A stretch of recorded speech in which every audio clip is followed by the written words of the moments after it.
Hello दोस्तों, मैं आपका दोस्त आपका टीचर आदित्य सर। आज हम लोग देखेंगे income tax law and accounts के very important question. Exempt income से रिलेटेड कुछ इंपॉर्टेंट एमसीक्यू आज हम लोग डिस्कस करेंगे। देखिए फर्स्ट क्वेश्चन क्या पूछा गया है। Incomes which are not included in total income of the SSC are called exempt income, income deductible under chapter 6A, taxable income या नन। तो क्या हो जाएगा इसका ऑप्शन नंबर फर्स्ट हो जाएगा एग्जम्प्टेड इनकम।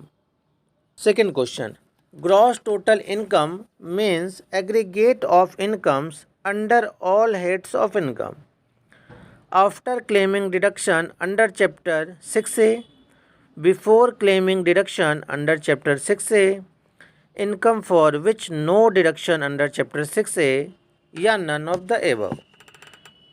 इसका जो आंसर होगा ऑप्शन नंबर सेकेंड हो जाएगा before claiming deduction under chapter 6A। क्यों? क्योंकि ग्रॉस टोटल इनकम की बात करता है।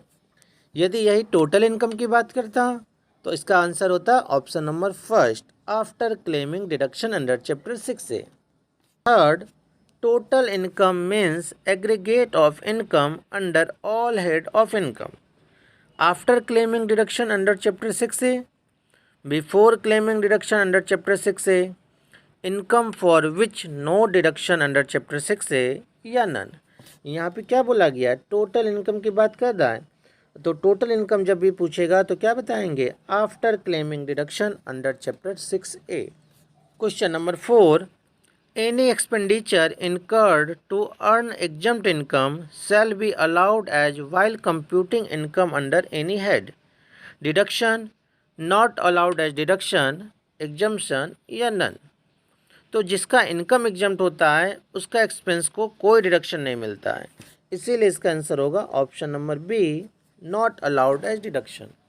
Question number 5, any sum received by an individual as a member of HUF from the income of HUF shall be. HUF से जो इनकम मिलता है वो एग्जम्प्ट होता है अंडर सेक्शन 10(2) में, ऑप्शन नंबर बी हो जाएगा। Question number 6, share of the profit from the firm by the partner.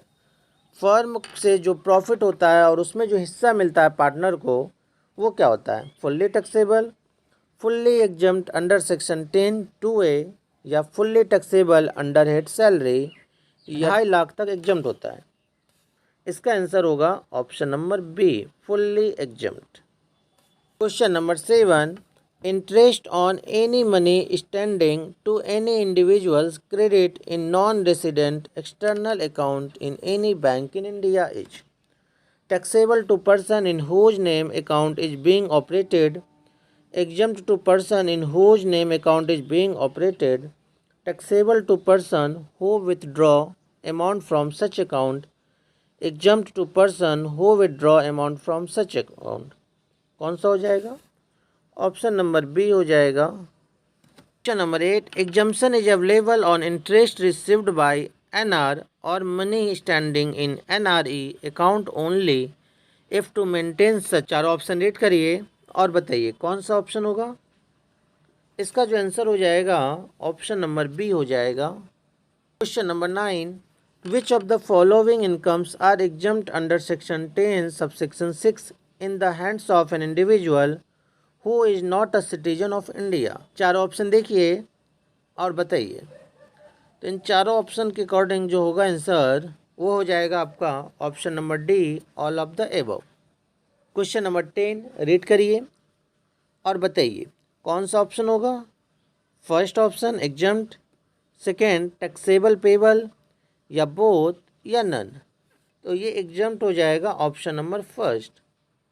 Question number 11, dash paid by government of India to a citizen of India for rendering service outside India is exempt under section 10(7), salary, allowance and perquisites, both या none.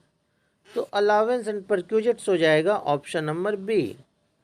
Question number 12, government of India paid salary of ₹5 lakh and allowance perquisites of ₹2.2 lakh to a person who is citizen of India for service rendered by him outside India, his taxable income will be 7.2 lakhs, 5 lakh, 6.1 lakh या नील।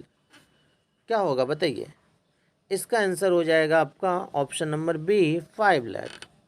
Question number 13, any compensation received और receivable by a victim of Bhopal gas leak disaster is taxable, fully exempt, exempt up to 10 lakh, exempt except to the extent of amount received or receivable which has been allowed as deduction for any loss damage caused by such disaster। कौन सा answer होगा इसका? Option number B fully exempt. Question number 14, any amount received from central government, state government, local authority by individual or his legal heir as compensation for any disaster is taxable, fully exempt, exempt up to 10 lakh, exempt except to the extent of amount received or receivable which has been allowed as deduction for any loss damage caused by such disaster। इसका answer होगा option number B fully exempt. Question number 15, tax paid by the employer on a non-monetary perquisites provided to the employee is exempt under section। बताइए कौन सा under section होगा? 10(10)(c) option number C. Question number 16, amount received from recognised provident fund after 5 years of continuous service is exempt under section 10(12), fully taxable, both या none. First option हो जाएगा। Question number 17, which of the following payment received from Sukanya Samriddhi scheme is are exempt, interest, maturity amount, withdrawal या both या none. दोनों ही amount exempt हो जाता है ऑप्शन नंबर सी, चाहे वो इंटरेस्ट का पैसा हो या मेच्योरिटी पे जो पैसा मिलेगा वो। Question number 18, interest on gold deposit bond and bond issued by local authority exempt, taxable, partially exempt या partially taxable। exempt हो जाएगा option number first. Question number 19, Mr. P traced a missing person and was awarded a sum of rupees 1 lakh but there was no agreement, such sum is casual income and fully taxable, casual income and exempt up to 2.5 lakh, fully exempt या exempt up to 2.5 lakh. कौन सा हो जाएगा बताइए? Option number first हो जाएगा casual income and fully taxable. Question number 20, amount received by the nominee at the time of closure opening out of NPS referred to in section 80CC due to death of SSC is exempt up to total amount payable 30%, 40%, 100% या 25%।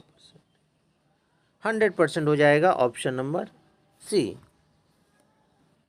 आज का class हमारा यहीं समाप्त होता है। धन्यवाद।